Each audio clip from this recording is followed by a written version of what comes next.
Hi, I'm Dan Kubisky with the International Community of the U.S. Society of Professional Journalists. 5 years ago, Beijing imposed a national security law on Hong Kong. The law established four particular crimes of secession, subversion, terrorism, and collusion with foreign organizations. Also, any expression of supporting Hong Kong's secession from China was deemed a violation of the law. Now, many of us saw this as a violation of the 1997 treaty that transferred Hong Kong governance from Great Britain to China. Under the 97 Accord, Hong Kong was to retain the same rights enjoyed under British rule for 50 years. It is the view of many the security law and the way it is being enforced is cutting deeply into those rights. Since the law's enactment, a number of things have happened that concern us at the SPJ. Apple Daily publisher Jimmy Lai was arrested under provisions of this law and remains in prison while his trial continues. Apple Daily closed soon after the police raided its offices. The same year, The Stand closed, again, out of fear of crossing the security law. Several other independent news organizations have also shut down. The Foreign Correspondents Club divested itself of the Human Rights Press Award in 2022. Some say, again, out of concern of running afoul of the law. But on the bright side, there is still a window for independent news outlets. And this year, the Hong Kong Free Press is celebrating 10 years of independent journalism in the community. With me to talk about the past 10 years and the future is Free Press founder and editor Tom Grundy. Tom, thank you very much for taking the time to be with me today. Thanks for having me, Dan. I appreciate you're wearing our supporter t-shirt. Absolute fashionista, rocking it very well today with the logo, everything. Very purposefully designed to be uncontroversial. All we're doing is quoting what the mini constitution says, press freedom. So I'm sure no one can argue with that either here or where you are.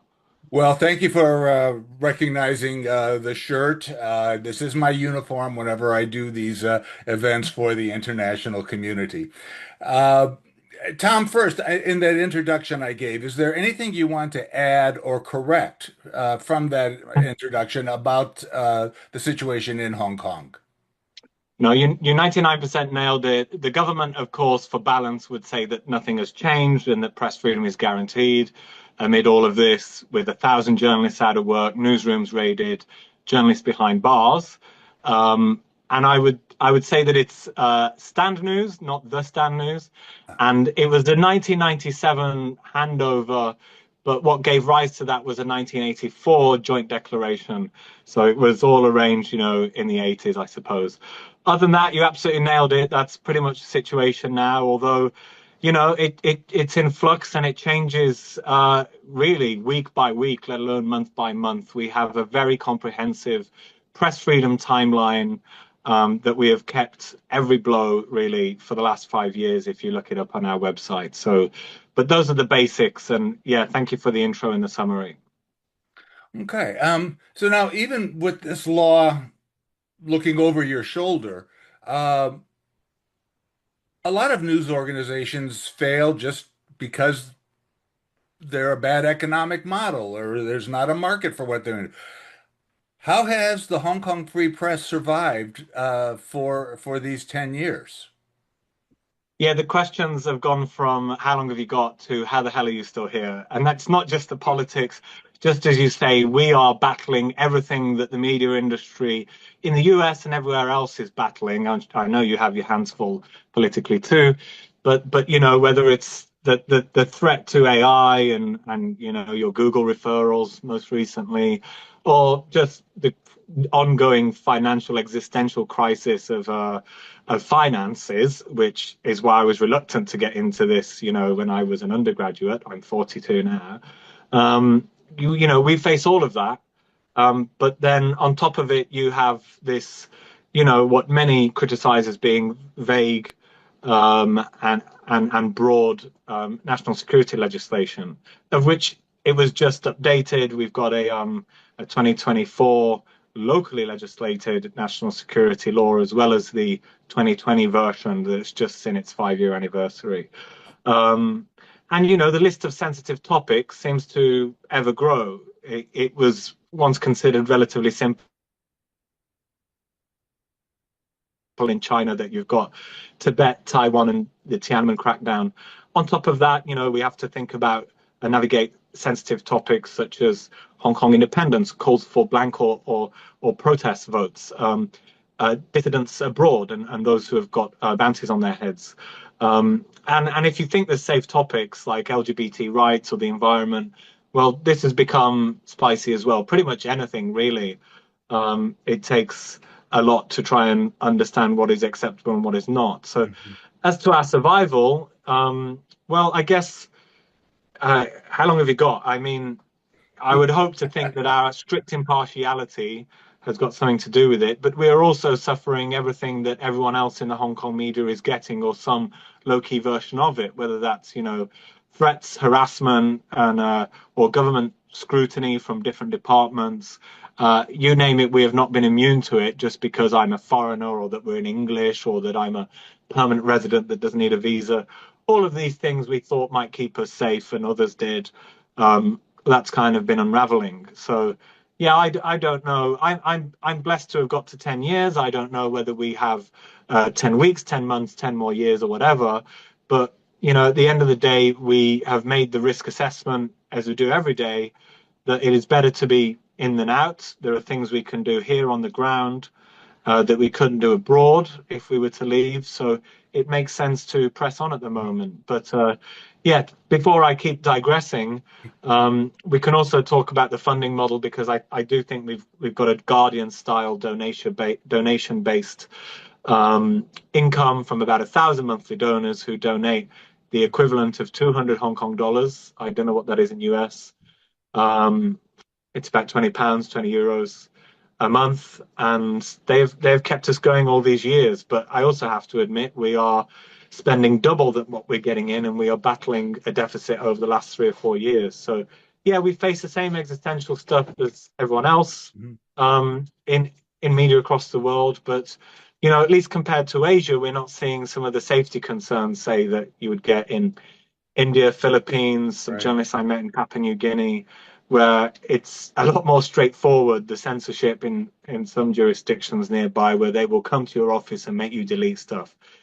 I Right. would I would just say that Hong Kong, it's extremely complicated in the way that it differs when we're navigating this stuff in recent years. Well, it's that issue of navigating the difficulties and the grayness, if you will, Yeah. of the Hong Kong law. I remember many years ago, I would be a guest lecturer at university journalism classes in Shanghai and Guangzhou and talk about press freedom issues at the request of the professor. The students argued that the U.S. and Western systems leave way too many gray areas. You never know when you step over the line. But they argued is they wanted a bright, clear line, how far they could go as journalists. And I think, as you're talking here, I'm realizing that Hong Kong really is that gray area. There's a very firm law, but how it's being implemented and enforced creates all this grayness. How are you dealing with that? Hmm. Well, I can give you practical examples, and actually, journalists in China, foreign journalists, have sympathized with the case of Hong Kong, in the sense that the dust has not settled on this legislation. People are not used to it.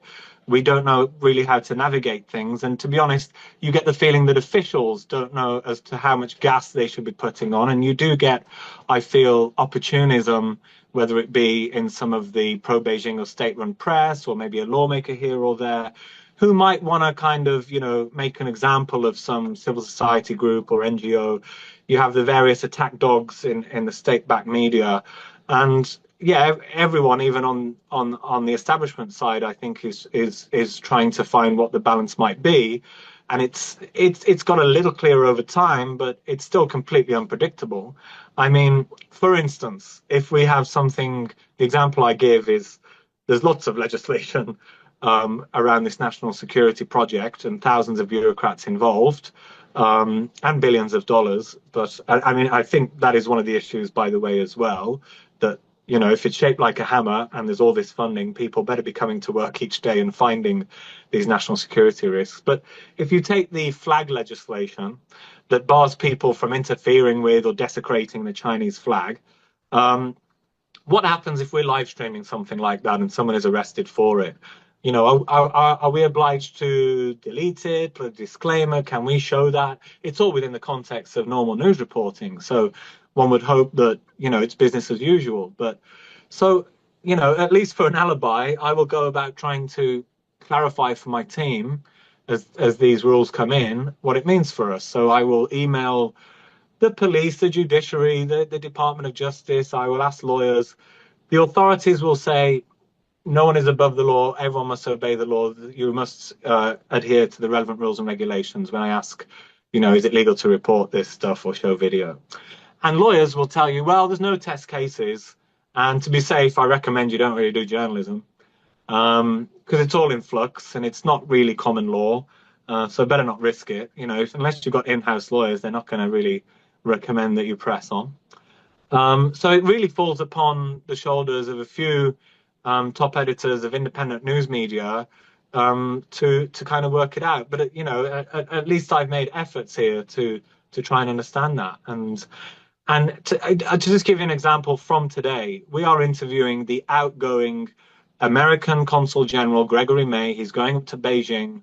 The gloves are off in terms of the government criticizing him and his tenure. But to our surprise, we have an exclusive on our hands, unfortunately. I don't celebrate it, in that no other media are going to be doing an exit interview with him, which is a very normal thing in Hong Kong when a top official, a diplomat, a foreign representative leaves the city. You have a bit more of a frank sit down with them and off they go. And certainly, of course, we will approach the government as usual for their response. That's actually why we're sitting on the story for now. But no one is doing it this year. And this comes, days after schools have been told that they need to be careful about certain events. And some schools have taken that to mean events involving Independence Day in the US consulate that they've been having difficulties, doing their community events with. So this is just the day-to-day kind of what Right. I mean by navigating those red lines. And some things will kind of be firmed up and there'll be some sort of like collective um, uh, sort of consensus that Mhm. it seems that we cannot be interviewing um, wanted dissidents abroad. Those exiled Hong Kong dissidents, of whom there are a million Hong Kong dollar bounties on their heads. That is a kind of obvious one, and lawyers have said that, and officials have made it a bit more clear that any kind of contact with them, even from their families, they have been arrested for, sending money back and forth, is Right. kind of clear. Right. But what I would say the bottom line for us is we can generally get the daily hard news out. We can still report those stories about the Chinese dissidents abroad, or even the sensitive topics I just listed for you. If it's happening in Hong Kong, we'll find a way of doing it. I can talk about how, but when it's things happening abroad with those dissidents, or if it's our opinion section, which is very difficult, very spicy. We have journalists who have gone to trial over these things. And Right. if it's features where we have to be very selective, then it's a different story. We're not going to have an opinion piece, from yourself or someone in Brisbane or London who can spout off, and we shoulder the responsibility for it. They kind of have to be in Hong Kong, and to be honest, no one wants that job. We're down Right. to a couple of opinion writers, and they're foreigners. Right. So that's pretty spicy, the features and opinion. But the daily hard news, we just about muddle through and get it out. Yeah. Um, you were talking about your financing earlier and your general operations. Um, if people go to your website, hongkongfp.com, you have this whole section there being very transparent about not only your financing, but your operations, your code of ethics, your affiliations. Can you talk a little bit about why this transparency is so important to you? I think we saw it coming a mile off 10 years ago that, okay, oftentimes if you look at, say, Ai Weiwei in China, the artist, they went over went after him over tax. And there's a lot of suspicion when it comes to the finances, quite rightly so, when many are run by billionaires, in the US and elsewhere, or huge conglomerates or umbrella companies, or rich Chinese business people in Hong Kong own a lot of the media landscape, as does, say, Alibaba, which was founded by the richest Communist Party member. So there's lots of, they're state backed or state funded. There's a lot of reason to be suspicious when it comes to the background, the funding and the ownership of media, especially where I'm sitting. So we just wanted to be as transparent as possible. And certainly in Hong Kong, probably in Asia, I haven't really seen anything as transparent in the world, to be honest. Every year since our founding, you can see every cent, how we've spent it, how we raised it, and a very comprehensive annual transparency report. Because if you're a donor, you want to know it's being well spent, and 94-ish% of our donations are just of our income, sorry, is direct donations, a bit of advertising money on top of that. And almost all of our outgoings, I think 70 something percent, is literally just paying Hong Kong journalists. And you've got the office and web and things like this on top of that. And you can see it plain to see. So if there are any complaint, I occasionally, you are USAID, you are NED, you are this and that Right. and the other. You can see, we are ahead of you with nonsense and criticism. Well, Likewise, we have a I just collection.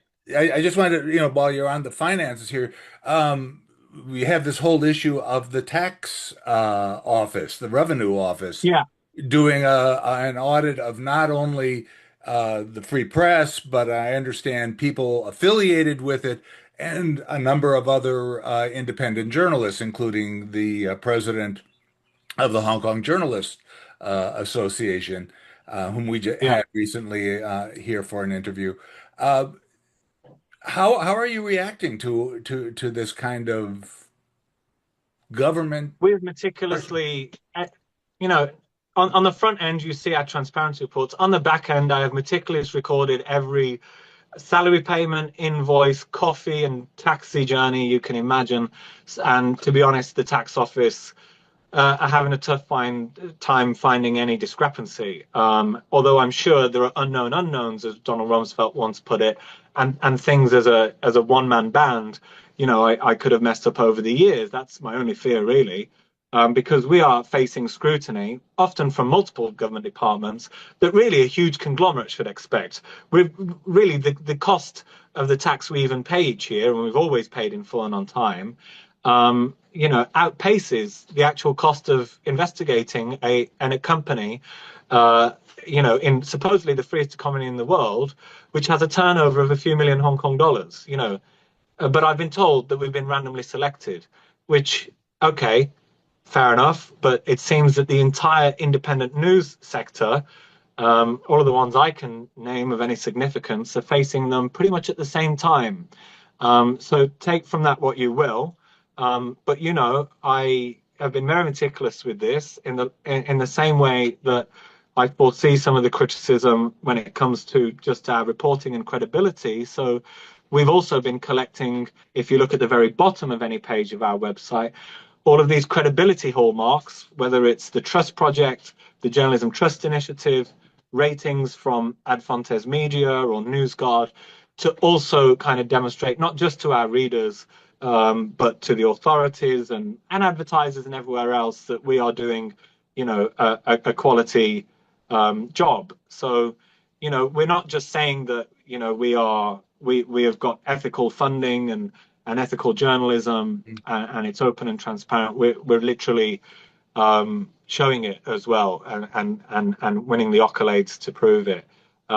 So we'll see. It's been over a year with the tax office.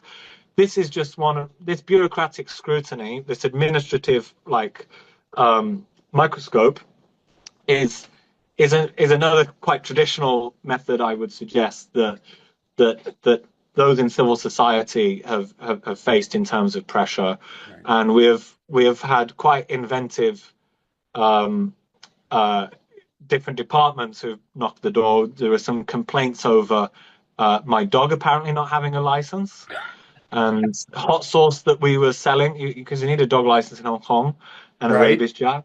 Some fundraising hot sauce.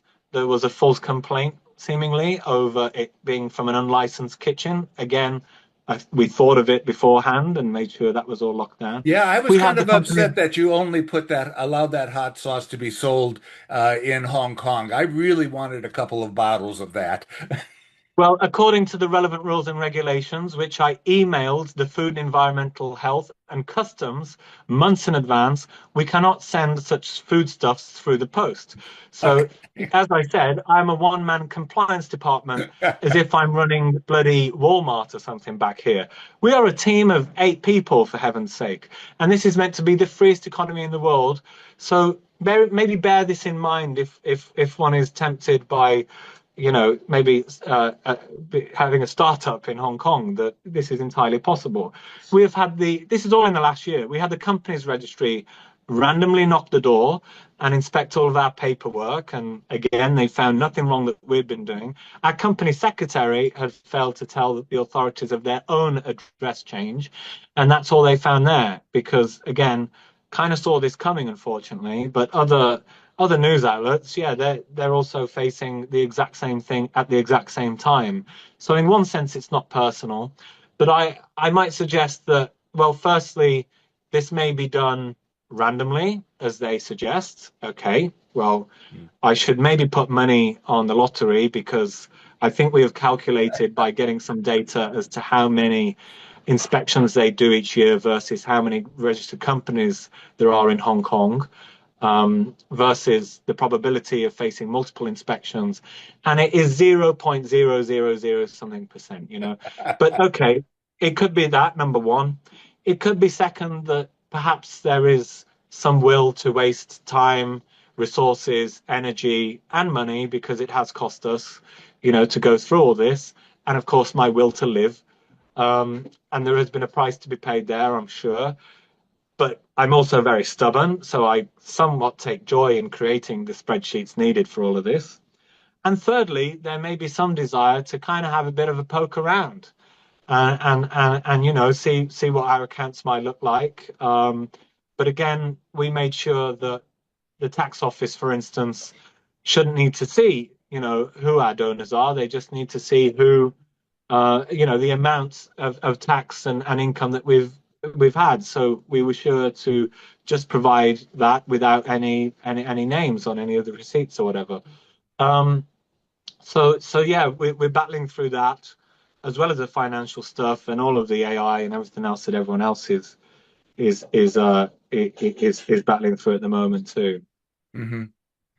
Yeah. So, you said you have 8 people. Is that your full-time staff, and then you depend a lot on freelancers for the rest of your coverage? Is that kind of where? No, we're 8 people and that's it. And we put a bit of newswire up from AFP. We're all journalists. There's no donation person. There's no HR or accounting or anyone like that. I generally you get 5 of them who do the reporting. I've got a full-time editor, a photographer, and myself. To be honest, we have the funds for a much smaller team that's quite sustainable. We haven't really got the Mhm. sustainability for this number of folks, but I'm trying to rectify that literally this week with the launch of the donor benefits and making a few cutbacks, without affecting our output or our headcount too much. And we have a bit of savings from the influx we got during the protests when our traffic went up by 5 times to 5 million. And there's a lot of interest in Hong Kong. I get it. There's less interest now. There's a lot going on. There's a lot of people leaving Hong Kong, our readers, and the economy is tough. So you really have to battle for every donor.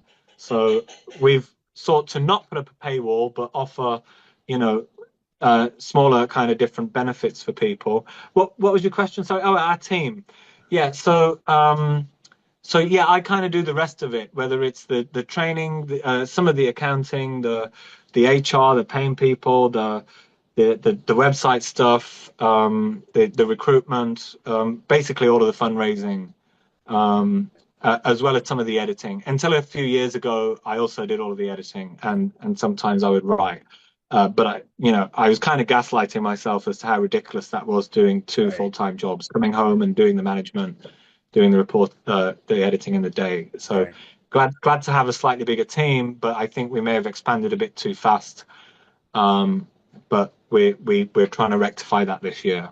Okay. Now, you kind of touched on this throughout our conversation so far, but what do you see as the future of Hong Kong Free Press? Do you see any kind of a print operation? Are you going to stay Oh online? no, no. Um, you I think know, it'd be crazy to try print and the expense of that at the moment. But I hope to be here forever, to be honest. For all its faults, it's been home for 20 years. And I think it's one of the least worst situations when really I'm comparing, to Britain. And, where else do you go? There's a bit of an equilibrium going on. Things seem to be worsening in a lot of places. But it does seem to tighten month by month, year by year. We choose to stay at the moment because we can go to the legislature, even though it's a patriots only. There's no opposition. Most are behind bars in exile, in self-exile, or have quit politics. So there's not much to see. We can go to court and bear witness, go to that Jimmy Lai trial and others in Hong Kong. There's a lot of court reporting since the protests. We were kind of urban warfare reporters getting tear gassed most of the time for a year. Now we're court reporters, and we were COVID-19 reporters before that, navigating the security law. So we can also go to press conferences, and occasionally twice a year we are picked for a question, and we can actually ask a meaningful one when you can't trust the other media to do so. And if you're out of Hong Kong, you kind of lose the accuracy and nuance, because you're not breathing in the pollution, the humidity, and the political atmosphere, which we, as much as the people we report on, are affected by a lot of the time. So for these reasons, we weigh them up, and it's better to be in the now, and we would hope to continue, but we've just seen the demise a week ago of the last pro-democracy, active pro-democracy group in Hong Kong, the League of Social Democrats. In the last few weeks, we've learned that even Greenpeace and some of the green issues and some of the softer topics are becoming a lot tougher. They're having trouble booking venues and things like this. No one wants to touch them. And last month it was something else. And every 6 weeks we face some, direct or indirect hassle. So you never know. But I would like to remain here. I mean, if you do leave, it might free you up in terms of financing and different income streams you could bring online. Like, we can't do events, in Hong Kong at the moment. You can forget having grants, things like this, any kind of foreign funding or whatever. All of these things is way too sensitive, and we've never really tried. So, and you could interview people and do opinion pieces that you couldn't if you were in Hong Kong. But honestly, I think we are filling a gap, a need between Chinese and English. We're the only, truly independent English news outlet in town. Every day we're doing stories that you're just not going to read elsewhere, or I don't trust anyone else to. So yeah, we want to continue, but I can't tell you whether it's 10 days, 10 months, or 10 years. We're mhm. just grateful to get up each day, and sometimes that's very motivating. You feel this sense of duty and obligation. And forgive my French, but I was shitting my pants, for the first few years of security law, because I didn't know, at what stage you might get the knock at the door. One might still get that. I don't, I don't think I'm you very were the careful only of, one at that point, too. There were a lot of people for very sure. nervous. Yeah. And there are periods people say, oh, it seems to be settling down, and then there'll be another unprecedented event. So I Right. don't take anything for granted. I try to take that burden upon myself rather than the rest of the team to navigate that stuff, because if they start having the security law at the front of their mind and the normal journalistic tradition and the job at the back of their mind, start self-censoring and start to go crazy. So, let the editors concern themselves with, when and how and if we're going to be putting this out. And I try and ensure that the reporter is a bit more isolated from that. But of course, they feel the heat, Mhm. just as much. It's complicated and things are ever changing. But I just hope the authorities can see the value in having a healthy, ecosystem where they can have a channel where they can see, different viewpoints and criticism and things like this to make Hong Kong a better place because a lot of channels of traditional channels of criticism, whether it be some of the opposition lawmakers, um, or whatever, or the ballot box. There is less democratic representation in Hong Kong now. Your vote is not worth as much as it was. People become a bit more disenfranchised. Yeah, you name it. I mean, the ombudsman.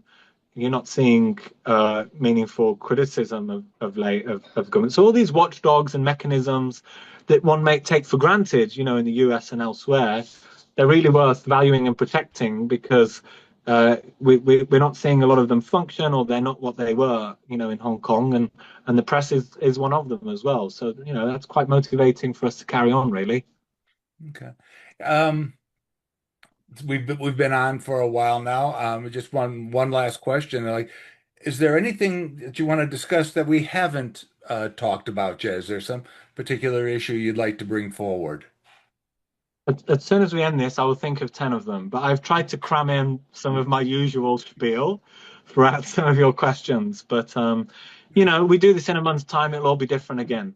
So I don't know. And there are good days and bad days, but we have just seen the anniversary of the security law, the anniversary of the handover, and the 10-year anniversary of HKFP, and it's we have seen somewhat of a mini crackdown in the lead up to some of these anniversaries. So I don't know if it'll settle a bit more, or we're going to go into this new phase now that the government are talking about of tackling so-called soft resistance. And Mm. this is hard to define because the government themselves struggle to define it. And there is a lot of Chinese communist kind of euphemisms that we use, but this seems to be tackling, and we're seeing some of it with the green groups, things that are not really illegal, but the government does not like because they find that it is somewhat bearing opposition to the government in an unhealthy way. And how they tackle this, is perhaps with these inspections and things like that, or they're trying to find, I think, different mechanisms to stamp out what things that they don't like that. But we'll see. It's very hard to. We've done some explainers on it, but it's definitely the next big thing, probably. I think if you're a Hong Kong watcher, as to what they Hmm. might be tackling. Yeah, and I don't know what that means for what's left of civil society here. So we'll see. But yeah, thanks for having me. I think I got most of it out. Well, Tom Grundy, founder and sometime editor for Hong Kong Free Press. I want to thank you very much for taking time to be with us and to talk about the issues you're facing as an independent news organization in Hong Kong. Well, I hope you don't end up having too much in common with us over in the US. And thank you very much, with all that's going on, for your interest in the city during all these anniversaries and in HKFP, and for that amazing t-shirt. I love it. Thanks again for the support and for having me on.